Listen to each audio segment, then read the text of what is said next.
Guys, Elizabeth Sadie with Keller Williams Plaza. Thanks for joining us for the SADY Simple series. This is step 1, file-based storage, and we'll get started. So today we'll be covering selecting file storage location, developing folder structure, determining your naming conventions, and then syncing with your hard drive. I think it's important when you determine where you want to store your file-based storage to consider a cloud-based option. So one of the better ones to consider would be Google Drive. If you're a Keller Williams agent, you with your Keller Williams account have unlimited storage on Google Drive, which in real estate is super important because we've got some big files between pictures and marketing that we do that can eat up storage space quickly. Another option, if you have a Gmail account and you're not with Keller Williams, I do believe that that does give you 2 terabytes of free storage. One option I've used over the years is Dropbox. There is a free account with Dropbox, but I don't think the size of it is too terribly big. And I know I often bumped into where I was needing to purchase spend either $10 a month to get 1 terabyte of storage or $20 a month to get 2 terabytes. I know that as my team grew over the years and I needed more space, that I ended up spending $100 a year plus $9.99 a month, and that quickly added up. We should all be watching our expenses and trying to run a profitable business. So again, I would probably point you in the direction of Google Drive, but the choice is up to you. Another option would just be storing things on your hard drive. This is not ideal to be your only storage place. And again, both Google Drive and Dropbox do sync to your hard drive. I'll show you how to do that at the end. For today's purposes, we are going to be using Google Drive. The next thing to talk about is developing a folder structure. So that's going to be the big beef of the big heart of what we're doing today is developing that folder structure. We'll go through kind of you sitting down. It's good to sit down and brainstorm what it is your business looks like and what it might be that you need to support your business. But it's also a good starting point if you just like to go through with the folders that I'm recommending today. That'd be a good starting point. You can always add or delete later. Okay, let's take a quick moment to just talk about naming conventions. So you're going to see as we go through this explanation and this training that I will sometimes begin folders with a 0 underscore or a Z underscore. And the purpose of starting with 0 underscore is typically the folder is going to be alphabetized with the A starting at the top and Z being at the bottom. So when I put a 0 underscore, it's just that I want that folder to appear at the top. It may be a folder that I use often and I want it to be quick to reference and find. With Z, it might be Z underscore. It's just that I want that to be at the bottom of the list because it's not something I use often. You'll also see that there's times that I utilize a number and then an underscore. And that's because I'm wanting to force the order of those folders for ease of use and to make sense when I'm training others on it or trying to follow the process of things. Another naming convention that's important to talk about are dates. So again, the way that the structure will be set up, and it'll automatically want to sort chronologically. And so if we're trying to do a date, I highly recommend that you start with the year, dot the month, dot the day, and using numbers for that. So 2020.04.16 for the date. That way, if you add another same report next month, and you want to add it for 2020.05.16, it's going to keep them in order as you continue to add reports throughout the year. Finally, one naming convention that's extremely important when managing your client files is determining what your naming convention will be for those. I've always enjoyed using client last name, first common first name, and then the street address. Whatever you decide to do for your naming conventions, just be consistent. It's the easiest way to keep things clean, organized, and then also as your business grows, to educate others and train them on exactly where to find things and how to do it. All right, let's get started on our file structure. As you can see here on the right, I've got the handout that you'll be able to access later for reference. But we'll focus over here in Google Drive. Many of you might already have documents in Google Drive. And what I would recommend that you do is to create a file, maybe a Z underscore files prior to 2020.04.15 or whatever the date might be. So create a new file and then just grab all of those documents and then insert them in that file. That way you're not losing those documents. And if there's ever a time that you're like, oh, I really would like to try to find that document I had prior to doing this great file structure, you can just go reference it in that file. Okay, so initially, what I'm going to recommend that you create for your top level folders are going to be client folders, financials, marketing, templates and tools, training, and vendor docs. The bigger folder that'll have the most that we're going to do the most amount of work in creating subfolders in are client folders. So let's drill down into those. At the client folder level, I recommend that you create a buyers, sellers, Z_canceled transactions, Z_closed transactions. This will be a great way that as you continue to conduct business, you can move your clients between the different folders. So let's drill down into buyers first.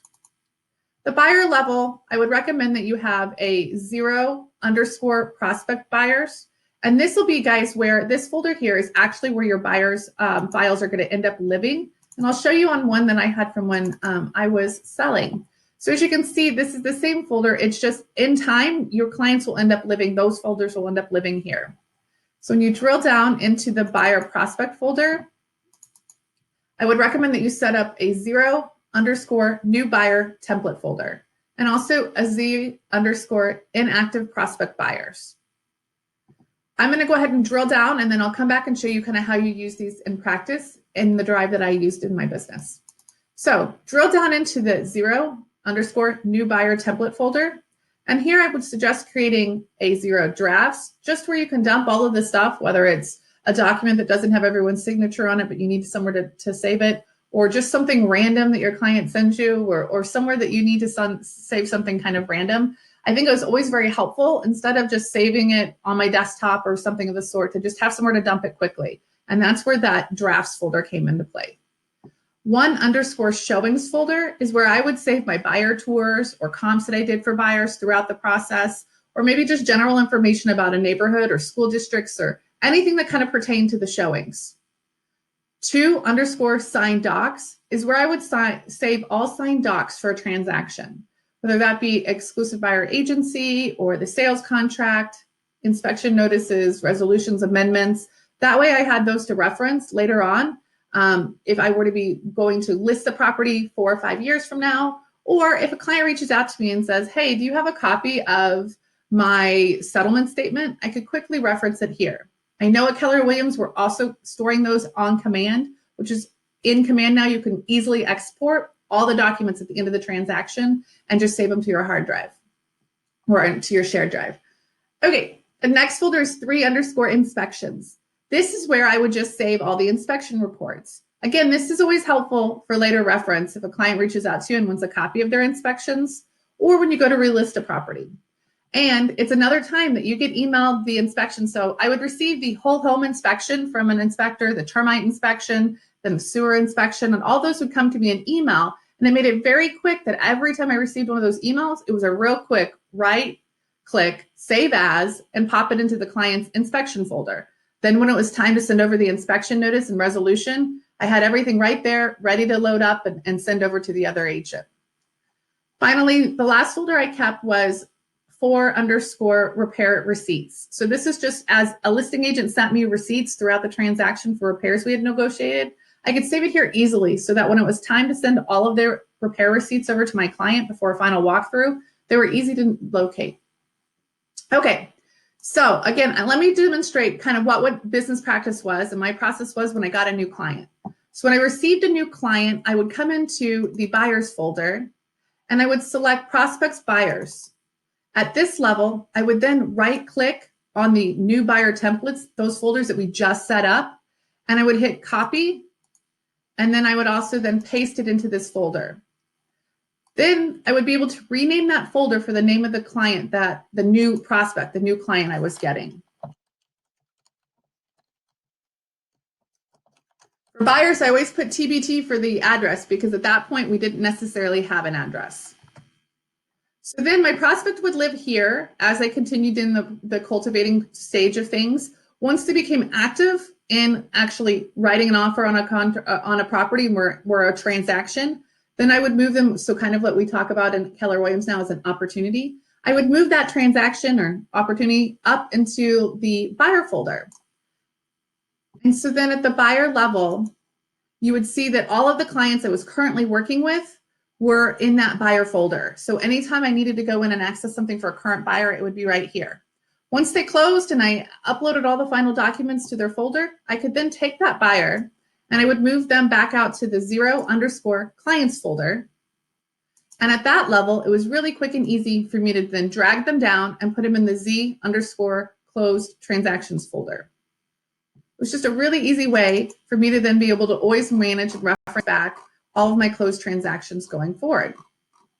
All right, let's hop back over to creating our file structure. So now that we've got buyers all set up, let's drill down into the seller folder. The seller folder, we're going to have the similar structure of Z_prospects sellers. And in that folder is where we're going to have our Z_new seller template folders and our Z_inactive prospect sellers. So our folder structure exists in that zero_new seller template folder.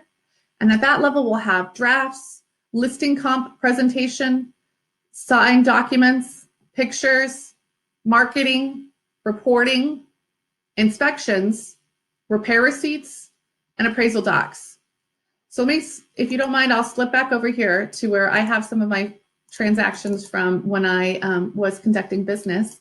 And you'll see that underneath these folders, in the listing comp presentation, I would have all of the templates I use to create a listing presentation for them. And that was always really helpful. So in the new template, when I go in to create a new template, all of the templates I use to create a listing presentation were really easily accessed for me to customize for that client. The same thing with my marketing. So my feature cards, those kinds of things were all right here, already saved under that file structure. So every time I added a new client, those things were already right there, saved for me at my fingertips to customize for the client. All right, back again over to creating our structure.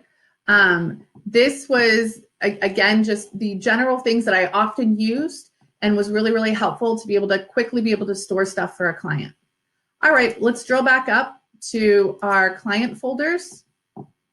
And we'll go into some of our other folders that we should set up. Financials, when you drill down into the financials, it's important to set up a commission docs folder, an expense folder, and a statements folder. So at this level, I would encourage, and I'm going to show you here again, I've got all of this set up, guys, in our quick and easy guide over here. So you're going to see at the financial level, you're going to create the commission docs, expenses, and statements, and then you'll drill down into each of those. So under the expenses folder, I'd recommend that you have receipt folders for each year that you've conducted business. It just makes it a lot easier to be able to share that with your accountant, your CPA, or also for your reference in years to come. So again, the same thing with the statements, and we'll use this in later steps. So I would recommend under the statements folder to have a folder for your bank account statements and a folder for your credit card statements. All right, back up to the main drive. Under marketing, I would recommend that you create a 0_logos and headshots. The reason that I'm using that 0 to force it to the top is because I don't know about you, but I constantly was looking for logos and headshots to include on marketing or updating a social profile or something of the sort. So it was always nice for that to be quick and easy for me to locate and use. In addition to that, under marketing, I would recommend a mailers and newsletters folder and open house folders to store all of the stuff that you use when preparing for open houses, a prospecting folder, social media folder, and a website folder. Under your prospecting folder, it may be in your best interest to go ahead and drill down into that and create a farming areas folder and a scripts folder. Same thing for when you are looking at your, let's go back up to the main. So we'll have in the main level, you'll also have, we'll drill down into templates and tools. Templates and tools will just have one subfolder called email templates. And that I think is just a good place to kind of organize and keep those separate from all your other tools and templates that you keep. And again, we'll be adding to this. So on Monday, we're going to be working on email templates and we'll be saving those to that folder. Great. Under training, I would encourage you to have a process instructions folder just to keep separate from all the other training. We go to great trainings all the time and there's lots of bits and pieces we take from that. So this is a great folder to save and store all those in. But keeping your process instructions separated might be a nice way to keep things organized, especially as you grow your team. and need to share those with others.